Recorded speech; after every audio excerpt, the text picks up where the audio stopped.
Hello students, मैं आपका instructor Pradeep Kushwaha एक बार फिर से आपके सामने ट्रेड थ्योरी का सब्जेक्ट लेके साथ आया हूँ। आपको फिर से मैं सुरक्षा का जो अगला चरण है हमारा, जिसमें हम पिछली क्लास में मैंने आपको सुरक्षा के बारे में बताया था कि सुरक्षा क्या क्या होती है, उसमें फर्स्ट एड क्या होता है, प्राथमिक उपचार क्या होता है।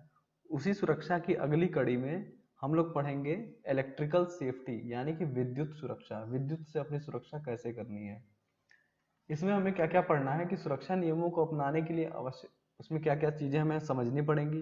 सुरक्षा नियमों की सूची बनानी है और उनका हमें पालन करना है। सुरक्षा के नियम क्या क्या है? विद्युत कार्य केवल योग्य व्यक्ति ही करे। जो विद्युत कार्य है, जिसको उसके बारे में सही जानकारी है, उसी व्यक्ति को ही विद्युत से मतलब इलेक्ट्रिकल से संबंधित जानकारी रखता है, उसी को केवल उससे संबंधित कार्य करना चाहिए अगर कोई समस्या आती है। वर्कशॉप में फर्श को साफ रखें और औजारों को अच्छी स्थिति में रखें। जो आपके औजार हैं काम करने वाले, उसको सही कंडीशन में और सही जगह पर रखना चाहिए। लाइव सर्किट पर काम ना करें, यदि अपरिहार्य हो तो रबर के दस्तानों या रबर मैट का उपयोग करें। कोई भी इलेक्ट्रिकल काम करते हैं तो आपके हाथों में रबर के दस्ताने होने चाहिए, या फिर जो नीचे मैट है, रबर मैट एक होता है, उस रबर मैट पे खड़े होकर कार्य करना चाहिए, जिससे आपको करंट लगने की कोई संभावना नहीं रहेगी। इलेक्ट्रिकल सर्किट पर काम करते समय लकड़ी या PCB insulated handle screw driver का इस्तेमाल करें। मैंने आपको स्क्रू ड्राइवर के बारे में बताया था एक बार कि स्क्रू ड्राइवर में क्या होता है कि जो हैंडल होता है वो इंसुलेटेड होता है, मतलब कुचालक होता है विद्युत का।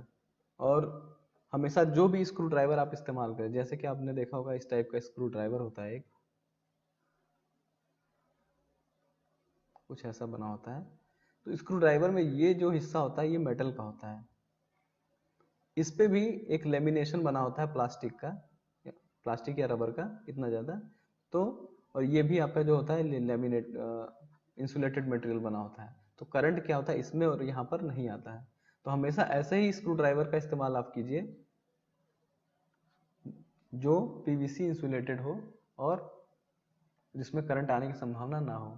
नंगे कंडक्टरों को ना छुएं, सही बात है। अगर नंगे हाथ से नंगे कंडक्टर को छूंगे तो आपको करंट लगेगा। सोल्डरिंग करते समय हार्ड सोल्डरिंग आयरन को उसके स्टैंड में रखें, बिल्कुल सही। अगर आपको कोई सोल्डरिंग का कार्य कर रहे हैं और हार्ड सोल्डरिंग कर रहे हैं तो उसका स्टैंड स्टैंड में ही रखा होना चाहिए। स्टैंड में नहीं है तो इधर उधर मूव करेगा। अगर इधर उधर वो मूव करेगा तो आपके शरीर में भी टच कर सकता है और आपको करंट लग सकता है। बेंच या टेबल पर कभी भी स्विच ऑन या गर्म सोल्डर आयरन ना रखें। कभी भी आप जैसे कोई चीज सोल्डरिंग का काम कर रहे हैं, सोल्डरिंग का काम करते समय यदि आपका सोल्डर चालू अवस्था में, ऑन अवस्था में, उसको आपने बेंच पे रख दिया, तो उसका जो टिप है, जो टिप होती है, वो गर्म होकर क्या करती है, बेंच को या टेबल को जला देती है। अक्सर आपने देखा होगा जहाँ पे सोल्डरिंग होता है वहाँ पर जले जले वो हिस्से टेबल पे बने रहते हैं, वो इसी असावधानी से होते हैं। तो हमें ऐसा काम नहीं करना चाहिए। परिपथ में केवल सही दक्षता वाले, सही क्षमता वाले फ्यूज का ही प्रयोग करें। हमेशा ऐसे काम चलाओ फ्यूज का या लोकल फ्यूज का इस्तेमाल नहीं करना चाहिए। एकदम जो अच्छी क्वालिटी के फ्यूज होते हैं हमें उनका इस्तेमाल करना चाहिए। यदि क्षमता कम है तो लोड कनेक्ट करने पर यह उड़ जाएगा, सही बात है। जैसे आपको अगर 440 वोल्ट का करंट चाहिए तो आप वहां पर 220 वोल्टेज का फ्यूज नहीं लगा सकते, आपको 440 वोल्टेज का ही फ्यूज लगाना पड़ेगा, वो भी अच्छी क्वालिटी का, ताकि जब भी धारा उसमें प्रवाहित हो तो आपका जो फ्यूज है वो सलामत रहे। फ्यूज का काम क्या होता है कि जब निर्धारित दी हुई धारा से करंट से ज्यादा करंट जब फ्लो होता है तो फ्यूज क्या करता है, उड़ जाता है और जो करंट जो परिपथ है वो सुरक्षित रहता है। इसीलिए हमें जो फ्यूज होता है वो सही क्वालिटी का इस्तेमाल करना चाहिए। फ्यूज फ्यूज का सबसे बड़ा फायदा ये है कि यह कोई सुरक्षा नहीं देती है, अतिरिक्त धारा प्रवाहित नहीं होने देती और पुरुषों और मशीनों को खतरे में डालती है, जिसके परिणामस्वरूप धन की हानि होती है। इसका थोड़ा शब्द जो है वो शब्द इधर उधर दिए हुए हैं, इसका सारांश यही है कि जो फ्यूज होता है, फ्यूज सही अगर ओवर करंट की मात्रा अगर बढ़ जाती है तो फ्यूज क्या होता है, कट जाता है, और जिससे जो मशीन होती है या जो मैन पावर होती है उसको जन और धन की हानि नहीं होती है। इसमें थोड़ा हिंदी का जो ट्रांसलेशन है वो गड़बड़ है, उसको हम आपको सही करके बताते चल रहे हैं। सर्किट स्विच को बंद करने के बाद ही फ्यूज को बदलें। जब भी कोई फ्यूज बदल रहे हैं तो सर्किट का स्विच बंद रखना चाहिए, फिर फ्यूज लगाने के बाद फिर सर्किट स्विच को ऑन कर दीजिए। लैंप को टूटने से बचाने के लिए गर्म बल्बों के संपर्क में आने वाली ज्वलनशील सामग्री समझ के लैंप गार्ड के साथ एक्सटेंशन कार्ड का भी प्रयोग करें। जनरली ऐसी जगह पर कोई ऐसा बल्ब कार्य कर रहा है जिसके आसपास गर्मी से कोई चीज़ पिघल रही है, तो इस चीज़ का भी हमें ध्यान रखना चाहिए कि ऐसी चीज़ों का इस्तेमाल ना करें आसपास जो उससे पिघल कर इसमें आग लग सकती है। सॉकेट, प्लग और स्विच के उपकरणों जैसे एक्सेसरीज का इस्तेमाल तभी करें जब वो अच्छी स्थिति में हो। सुनिश्चित करें कि उन पर BSI हॉलमार्क का निशान बना हो। BIS हॉलमार्क क्या है? ये भारत सरकार द्वारा मान्यता प्राप्त एक स्टैंडर्ड मानक बनाया गया है कि इससे नीचे हमें इस्तेमाल नहीं करना है। BIS स्टैंडर्ड फिक्स किया गया है भारत सरकार द्वारा। कोई भी सॉकेट, प्लग या स्विच आप मार्केट में खरीदने जाते हैं तो उस पर जरूर देखिए कि उस पर BIS का मार्क बना हुआ है कि नहीं। अगर वो बना हुआ है तो वो उपकरण सुरक्षित है। अदरवाइज आप अगर लोकल लेंगे, लोकल क्वालिटी का, तो क्या होगा, 10 दिन बाद या 20 दिन बाद वो जल जाएगा और उससे क्या होगा, आपकी सुरक्षा भी जो है बाईपास हो सकती है। इसलिए हमेशा ब्रांडेड और BIS हॉलमार्क का ही दिए हुए उपकरणों का इस्तेमाल करना चाहिए। कभी भी अस्थायी वायरिंग का उपयोग करके विद्युत परिपथ का विस्तार ना करें। आपने देखा होगा तो शादियों में जो वायरिंग वाले होते हैं, अस्थायी वायरिंग मतलब क्या होता है, कहीं से भी तार को ले जाना, कहीं भी कटा होना, कहीं से भी करंट खींच लेना, कटे पटे तारों का इस्तेमाल करना, अस्थायी वायरिंग जिसको कहते हैं, जो इधर उधर तार लटके रहते हैं। तो शादी ब्याह में अक्सर टेंट वाले जो होते हैं वो क्या करते हैं, इस टाइप की वायरिंग का इस्तेमाल करते हैं और लोगों को वहां पर करंट लग जाता है। कभी कभी टेंट के खंभों में करंट उतर आता है, तो ये इसी असावधानी के कारण होता है। तो हमें क्या करना चाहिए, ऐसी अस्थायी वायरिंग का उपयोग कभी भी नहीं करना चाहिए। बिजली के सर्किट के उपकरणों की मरम्मत करते समय, फ्यूज्ड बल्बों को बदलते समय लकड़ी या स्टूल या इंसुलेटर सीढ़ी, बिल्कुल सही बात है।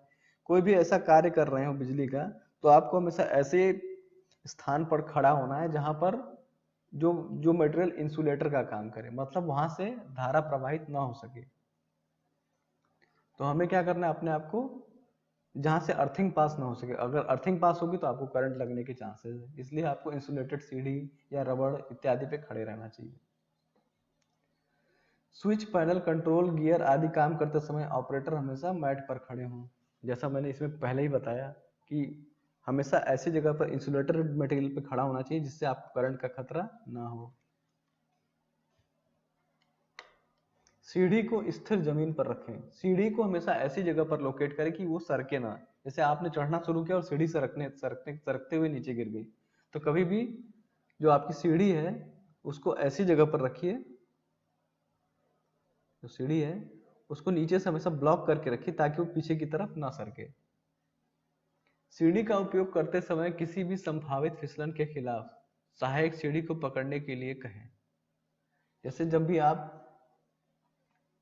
किसी भी सीढ़ी का उपयोग करते समय किसी भी संभावित फिसलन के खिलाफ सहायक सीढ़ी को पकड़ने के लिए कहें। सहायक सीढ़ी का मतलब यहाँ से क्या है कि आप जो रेलिंग टाइप की चीजें बनी होती है ना, जैसे ऐसी जगह सीढ़ी लगाई जहां पर कोई अगल बगल आपको के पास सपोर्ट हो पकड़ने के लिए। जैसे आपने यहाँ सीढ़ी लगाई है, अगर सीढ़ी गिरने की अवस्था में है तो आप उसको पकड़कर अपने आप को सुरक्षित कर सके, इसीलिए अगल बगल सहायक सीढ़ी का नाम उसे दिया गया है। उसके बाद डंडे या ऊंचे स्थान पर काम करते समय हमेशा सेफ्टी बेल्ट का इस्तेमाल करें। आपने देखा होगा जो ऊंचाइयों पर बिल्डिंगों पर काम करते हैं लोग, वो सेफ्टी बेल्ट का इस्तेमाल करते हैं। सेफ्टी बेल्ट क्या होता है कि आपके कमर में और गर्दन से लपेटा हुआ एक ऐसी रस्सी होती है हुक के द्वारा, जिसको किसी मजबूत स्थान से बांध दिया जाता है। अगर असावधानी के कारण आप वहां से गिरते भी हैं तो आप लटक जाएंगे, नीचे गिरेंगे नहीं। तो सेफ्टी बेल्ट यही काम करता है कि आपको ऊंचाई से गिरने में, अगर गिरते हैं तो आपको उससे बचा लेता है। तो ये बहुत बड़ी सुरक्षा है, इसमें सीधे जान ही जाती है, इसमें सीधे जान का खतरा होता है। कभी भी अपने हाथों को घूमने वाली मशीनों से किसी भी हिलते हुए हिस्से पर ना रखें। कोई भी मशीन, जैसे लेथ मशीन है, लेथ मशीन का चक तेजी से घूम रहा है, तो कभी भी आप उस पर चलती हुई मशीन पर अपना हाथ ना रखें। इससे क्या हो सकता है कि बहुत ही गंभीर चोट लग सकती है, आपका हाथ भी कट सकता है, कुछ भी हो सकता है। कोई भी ढीला कपड़ा अगर उसके संपर्क में आ गया तो क्या होगा, वो लपेट लेगा, आपको अपनी तरफ खींच लेगा, जिससे बहुत बड़ी दुर्घटना घट सकती है। इसलिए कभी भी कोई चलती हुई मशीन पर कोई भी अपने शरीर का कोई भी अंग उसके पास नहीं लेकर जाना चाहिए। संचालन की प्रक्रिया की पहचान करने के बाद ही मशीन या उपकरण का संचालन करें। इसका मतलब यह है कि अगर आपको मशीन को चलाने का पूरा तरीका पता है, संचालन करना, मशीन को चलाने का पूरा तरीका पता है, तभी आप उस मशीन को चलाएं, अदरवाइज उस मशीन को हमें नहीं चलाना चाहिए।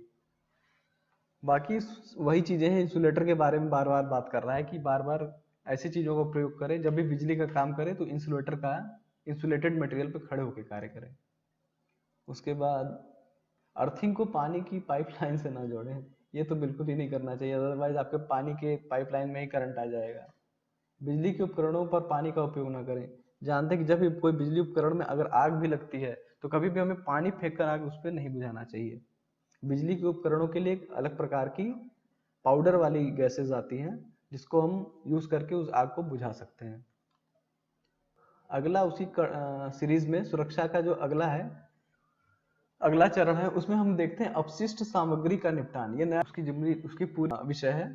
जैसे सुरक्षा में हमने क्या क्या पढ़ लिया, सुरक्षा के औजारों के बारे में, प्राथमिक उपचार के बारे में, इलेक्ट्रिकल सेफ्टी के बारे में। अब हम पढ़ रहे हैं अपशिष्ट सामग्री का निपटान। जो स्क्रैप मटेरियल, जो वेस्ट काम करते समय जो हमसे वेस्ट निकलता है, उसको हमें उसका निपटान कैसे करना चाहिए। जैसे आप कोई चीज जैसे आप कोई ऐसा ग्लास यूज करते हैं, डिस्पोजल ग्लास से पानी पीते हैं फिर उसे फेंक देते हैं, लेकिन उसको हमें एक्चुअल तरीके से उसका कैसा निपटान करना चाहिए ताकि वो अपनी सही जगह पर पहुंच जाए।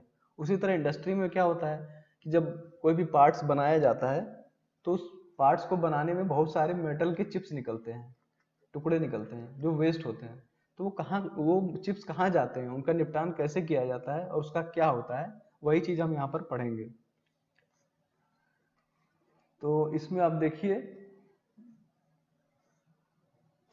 जैसे कि इंडस्ट्री में आप देखते हैं कि तेल, ऑयल, केमिकल और सॉल्वेंट, जैसे कि आपका तेल होता है, जो इस्तेमाल किया हुआ तेल होता है, जो काला हो जाता है यूज करते करते, उसका हमें कैसे निपटान करना है। जैसे आपकी गाड़ियों में मोबिल आप डालते हैं, मोबिल एक टाइम पे के बाद खराब हो जाता है, उस मोबिल को आप तो निकाल देते हैं लेकिन वो मोबिल जाता कहाँ है, उसका निपटान किया कैसे जाता है। दूसरा कॉटन वेस्ट, जो कपड़े होते हैं, गंदे कपड़े यूज करके वो कहाँ जाते हैं। मेटल चिप्स, जब भी कोई सामान बनाते हैं तो जो मेटल के चिप्स, जो धातु के कण होते हैं, वो कहाँ जाते हैं। उसके बाद इलेक्ट्रिक वेस्ट, जैसे कोई भी इलेक्ट्रिक उपकरण जो पुराना हो गया या खराब हो गया है, उसका हम क्या करते हैं, तो उसका निपटान कैसे करते हैं, वही इसके बारे में इसमें बताया गया है। पुनर्चक्रण कचरे के प्रबंधन की सबसे प्रसिद्ध तकनीकों में से एक है। यह महंगा नहीं है और अपने आसानी से किया जा सकता है। यदि आप रिसाइकलिंग करते हैं, आप बहुत सारी ऊर्जा संसाधनों की बचत करेंगे तथा इस तरह प्रदूषण को भी कम करेंगे। इसमें पुनर्चक्रण का मतलब होता है रिसाइकलिंग।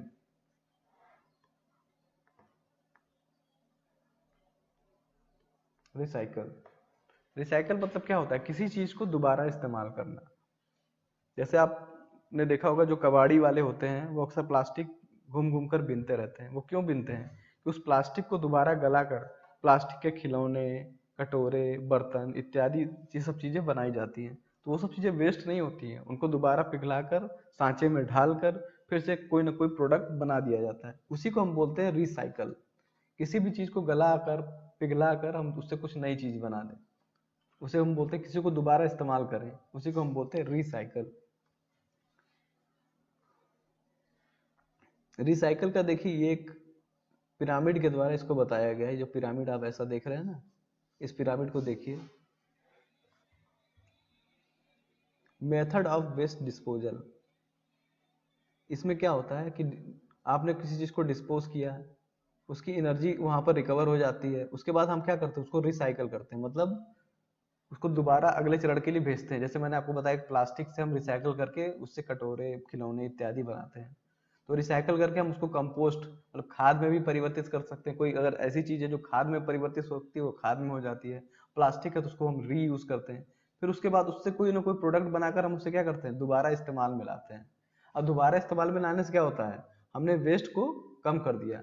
अगर यही डिस्पोजल हमें फेंक दिया होता या कहीं जला दिया होता तो उससे क्या होता, जलाने से क्या होता, धुआं निकलता, उस धुएं से पर्यावरण का नुकसान होता। कहीं फेंक देते तो उससे क्या होता, मृदा अपरदन, मिट्टी का जो होता है प्रदूषण होता है, चाहे वायु का, चाहे जल का, नदियों में फेंक देते तो जल का प्रदूषण होता है।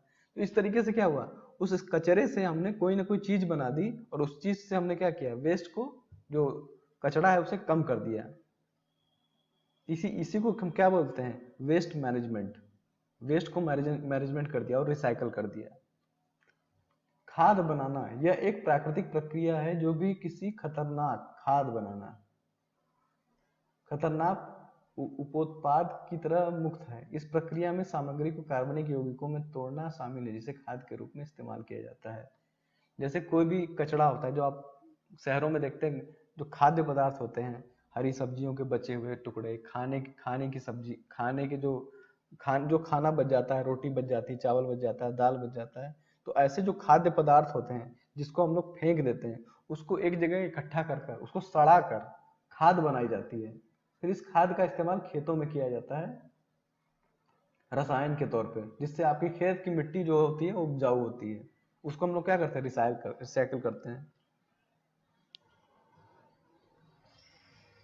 लैंडफिल, लैंडफिल क्या होता है, लैंडफिल में क्या होता है कि इसमें क्या होता है कि इस जो बहुत ज्यादा, जब कचरा बहुत ज्यादा हो जाता है और उसको हम लोग रिसाइकल नहीं कर पाते हैं, तो एक बहुत बड़ा गड्ढा होता है, उसे खोदा जाता है, उस गड्ढे में सारी चीजें उसे डाल दी जाती है और उस गड्ढे को ढक दिया जाता है और कचड़े को उससे भर दिया जाता है। जिसको बोलते हैं हम क्या, लैंड फिल, मतलब लैंड को फिल कर देना। एक गड्ढा लैंड है और उसको हमने फिल कर दिया कचड़े से, इसी को हम क्या बोलते हैं, लैंड फिल। इसको इंग्लिश में बोलेंगे लैंड फिल। अपशिष्ट पदार्थों को जलाना, यदि आप पुनर्चक्रण नहीं कर सकते या लैंडफिल स्थापित करने के लिए उचित स्थान नहीं है तो अपने घर में उत्पन्न अपशिष्ट पदार्थों को जला सकते हैं। ये भी एक तरीका है, लोग जला भी देते हैं।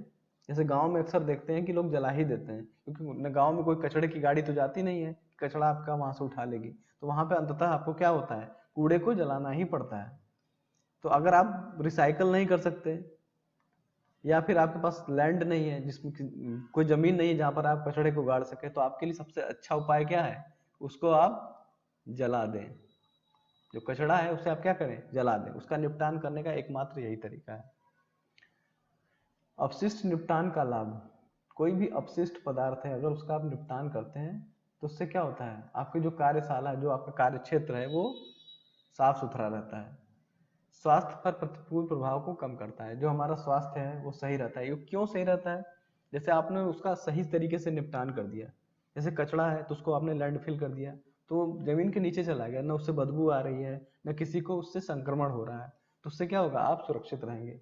या आपने किसी ऐसे विशिष्ट पदार्थ को जला दिया, अगर वो वहां पर होता तो सड़कर क्या करता है, वातावरण को प्रदूषित करता है। तो इससे अच्छा है कि उसे जला ही दिया जाए। तो उससे क्या होता है, आपका स्वास्थ्य प्रभावित होता है। तो क्या होता है, अपशिष्ट पदार्थ के निपटान से हमारा जो स्वास्थ्य है वो भी सुरक्षित रहता है। आर्थिक दक्षता में सुधार, आर्थिक दक्षता में कैसे सुधार होता है, जैसे कि मैंने आपको बताया कि ये जो वेस्ट मैनेजमेंट है, अगर इसको हम लोग वेस्ट कर दिए होते, फेंक दिए होते, तो हमें दूसरा प्रोडक्ट, कोई नई सामान को बनाने के लिए फिर से नई वस्तु का इस्तेमाल करना होता बाहर से। लेकिन हमने क्या किया, इसी वेस्ट से ही दोबारा नया प्रोडक्ट का निर्माण कर दिया। तो इससे क्या हुआ, पैसे की बचत हुई।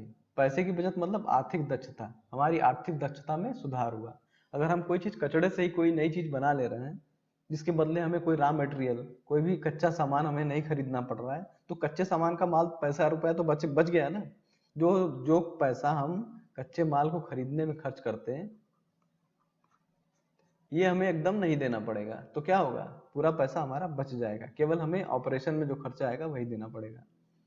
पर्यावरण पर प्रतिकूल प्रभाव को कम करना, यही जैसे कि पर्यावरण को प्रतिकूल प्रभाव को कम कैसे कर सकते हैं, जैसे जब भी शहरों में जो सीवर का पानी होता है, बहुत गंदा पानी होता है, उसको क्या करते हैं, उसको पहले ट्रीटमेंट किया जाता है, उसको वाटर ट्रीटमेंट, उसको पानी को पहले शुद्ध किया जाता है, फिर नदियों में छोड़ा जाता है। इससे क्या होता है, नदियां सुरक्षित रहती है।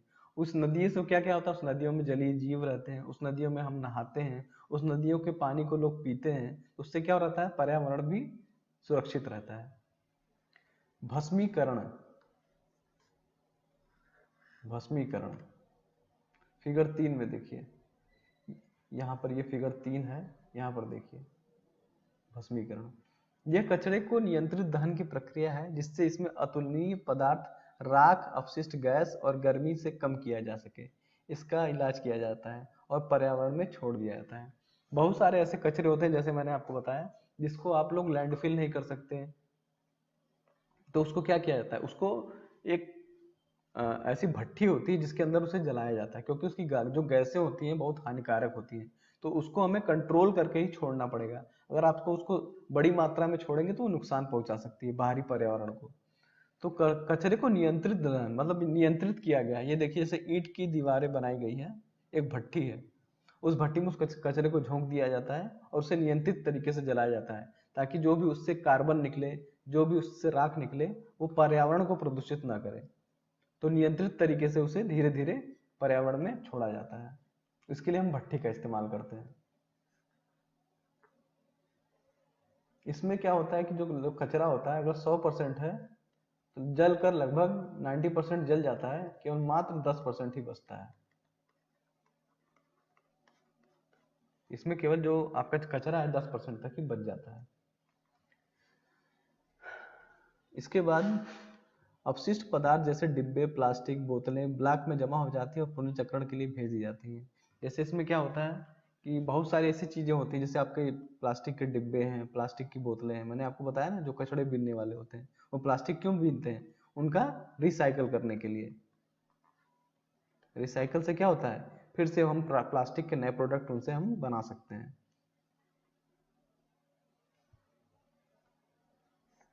फिर अगला चरण क्या है फिटर में? सुरक्षा। सुरक्षा में हम क्या पढ़ेंगे? व्यावसायिक सुरक्षा और स्वास्थ्य, ऑक्यूपेशनल सेफ्टी एंड हेल्थ, इस चैप्टर का ये नाम है। ऑक्यूपेशनल सेफ्टी एंड हेल्थ का मतलब ये है कि भारत सरकार ने ऐसे कई मानक बनाए हैं अलग अलग स्थानों के लिए, जिसमें अगर कोई श्रमिक जहाँ पर कार्य कर रहा है तो उसके हेल्थ, उसकी स्वास्थ्य और सुरक्षा से संबंधित दिशा निर्देश दिए गए हैं कि उसको उसी दिशा निर्देश के अंतर्गत ही कार्य करना है, जिससे उसका जो जीवन है वो सुरक्षित रहे। तो किसी भी प्रकार का जो कारखाना है या कोई ऐसा जहाँ सिविल वर्क कंस्ट्रक्शन का काम चल रहा है, तो वहाँ पर सबके नियम कानून बनाए गए हैं कि हम श्रमिकों से किस तरीके का कार्य करा सकते हैं और हम उनसे किस प्रकार से कार्य ले सकते हैं। जैसे सुरक्षा अधिनियम कानून में, जैसे कोई श्रमिक अगर किसी कारखाने में कार्य कर रहा है, तो कारखाने में कार्य करते समय उसको सारे सुरक्षा उपकरण देना, हेलमेट, ग्लव्स, एप्रन, या हाथ में जूते, पैरों में जूते, हाथ में ग्लव्स, ये सभी देना उनको अनिवार्य है। ये भारत सरकार द्वारा बनाया गया नियम है। जो भी कोई संस्था अगर इसका पालन नहीं करती तो उस पर अनुशासनात्मक कार्रवाई की जा सकती है। ये इसीलिए बनाया गया है ताकि कोई भी आपके जो जीवन है उसके साथ खिलवाड़ ना कर सके। तो खान अधिनियम, जैसे खानों में जब खुदाई होती है तो उसके लिए क्या क्या सुरक्षा उपकरण आपको जरूर आवश्यक होते हैं, क्या क्या नियमों का पालन करना है। उसी तरह भवन और निर्माण अगर कोई ऊंचाई पे कार्य कर रहा है तो उस समय उसमें क्या क्या सेफ्टी के सारे जो प्रिकॉशंस दिए गए हैं कि आपको किन किस सेफ्टी और संसाधनों का किस प्रकार से इस्तेमाल करना है और क्या क्या ऐसे सुरक्षा के उपाय हैं जिनका आपको पालन करना है। बाल श्रम अधिनियम जैसे बने हुए हैं कि 14 साल से नीचे जो कम उम्र का बच्चा है उससे हम क्या कर सकते हैं, किसी भी प्रकार का कार्य नहीं करवा सकते 14 साल से कम उम्र के बच्चों के लिए। तो कुल मिलाकर स्वास्थ्य और ऑक्यूपेशनल सेफ्टी और हेल्थ क्या है, एक तरीके के दिए गए मानक हैं जो भारत सरकार द्वारा दिए गए हैं। उसका जो कारखाना अधिनियम 1948, खान अधिनियम 1952, गोदी कार्यकर्ता सुरक्षा और स्वास्थ्य कल्याण अधिनियम 1986, ये सारे अधिनियम बनाए गए हैं जिसमें यही मेंशन किया गया है कि अगर फला व्यक्ति किसी कार्य को कर रहा है तो कार्य करते समय वो पूरी तरह सुरक्षित है या नहीं। तो इसमें यही चीज़ें इंश्योर की गई हैं ऑक्यूपेशनल हेल्थ और सेफ्टी में। इसके अलावा इससे ज़्यादा कुछ है नहीं इसमें। कार्यस्थल पर बहुत सारी ऐसी चीज़ें हैं, जैसे उनको ESI मेडिकल की जो सुविधा होती है, हर कंपनी का ये दायित्व होता है। अगर कोई मजदूर उनकी कंपनी में कार्य कर रहा है तो उसको एक मेडिक्लेम ESI दी जाती है, अगर उसके साथ अनजाने में कोई भी दुर्घटना घट जाए तो वो अपना इलाज करा सके। उसके बाद काम पर कर्मचारी अन्य लोगों की सुरक्षा, स्वास्थ्य, कल्याण और लोग दूसरों के बारे में सोचे कि अगर हम मेरे बगल में कोई दूसरा व्यक्ति कार्य कर रहा है तो वो भी सुरक्षित है या नहीं, उसके बारे में जिम्मेदारी है कि अपने आसपास को लेकर वो जागरूक रहे, कार्य करते समय सही प्रकार से कार्य करें, नियमित रूप से ब्रेक लें। मतलब आप किसी कार्य को लगातार कर रहे हैं तो लगातार ना करें, लगातार करते करते भी क्या होता है, माइंड हैंग हो जाता है। तो हमें बीच बीच में ब्रेक लेते रहना चाहिए जिससे आपका दिमाग रिफ्रेश हो जाए, इसलिए बीच बीच में ब्रेक लेते रहें। कुल मिलाकर यही है कि जो भी मानक भारत सरकार द्वारा बनाए गए हैं उनको आप पूरी तरह से पालन करिए। तो ऑक्यूपेशनल सेफ्टी और हेल्थ कुल मिलाकर यही है, इससे परीक्षा में ज़्यादा सवाल भी नहीं बनते हैं। तो हम आगे बढ़ते हैं। कार्य करने से पहले सुरक्षा के बारे में पूरी जानकारी होनी चाहिए थी जो हमने पढ़ ली है, और अगली वीडियो में हम आपको किसी के साथ मिलेंगे। तब तक बाय बाय।